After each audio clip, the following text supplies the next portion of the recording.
The line between illegal and immoral. What kind of society have we become?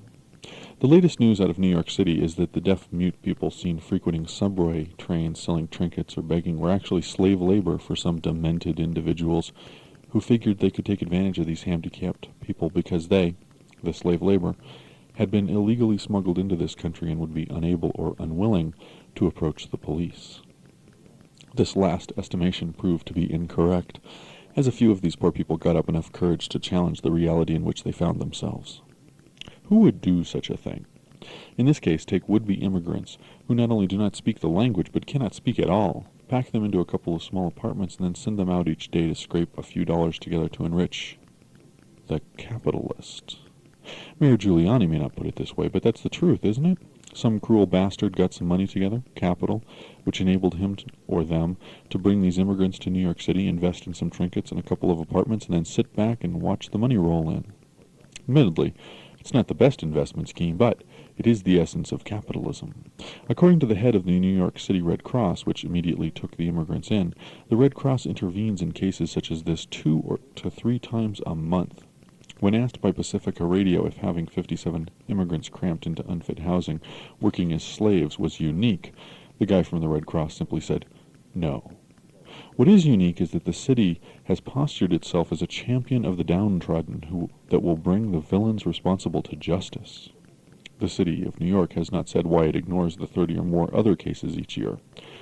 We might assume that the international media, which broke the story first, had a role. Around the world, people have been outraged that deaf-mute people in particular would be exploited this way. I hope that you also have found this incident shocking and disturbing. The state of our nation has been in decline for some time, and I doubt if we've made it all the way to the bottom yet, but things have already gotten seriously ugly out there. The greed, selfishness, and cruelty are exploding, which you already knew. What interests me about all of this is the question of where the line is, the line between acceptable and outrageous. It isn't a fixed line because different people have different standards. I have this friend who works in an office. He's on salary and is forced to work 50 to 60 hours a week, with a great deal of responsibility and stress. Because of the level of his salary and the local cost of housing, my friend lives in cramped accommodations with others in similar circumstances. This friend has no other options, in part because of the impossibility of changing medical insurance companies. So, he must work in this job and must tolerate his living conditions. If one works at a job and is not free to change, then is one a slave? Is the issue one of freedom or compensation? After all, even slaves are compensated in the sense that they are kept alive, and so is my friend, but neither can leave their job. To my way of thinking, the situation I described above and hundreds of millions like it are all unacceptable because of the exploitation and suffering endured so that the individuals in question can barely survive, such that someone else gets rich. But what determines whether or not a particular capitalist arrangement is officially acceptable or not? In New York, it would appear that simply holding immigrants in bonded labor stored in unfit housing is not unacceptable because the legal authorities choose not to do anything. The Red Cross gets involved, but has no authority over what cases are prosecuted. All working people live in this borderline between illegal and immoral.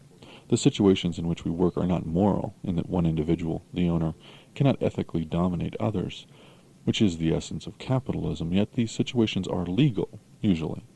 And even when they're not legal, abuses by capitalists are just part of life in America today. Even the police and district attorneys won't help. So, where is the line? Is it okay to keep able-bodied non-immigrants in virtual slavery because they are free on the occasional weekend, but not okay if they're handicapped? Is it slavery if a person works but does not make enough to pay for shelter, food, and clothing? What if this person is free to work a second job every weekend? Where is the line between immoral and illegal? This is Richard Curtis.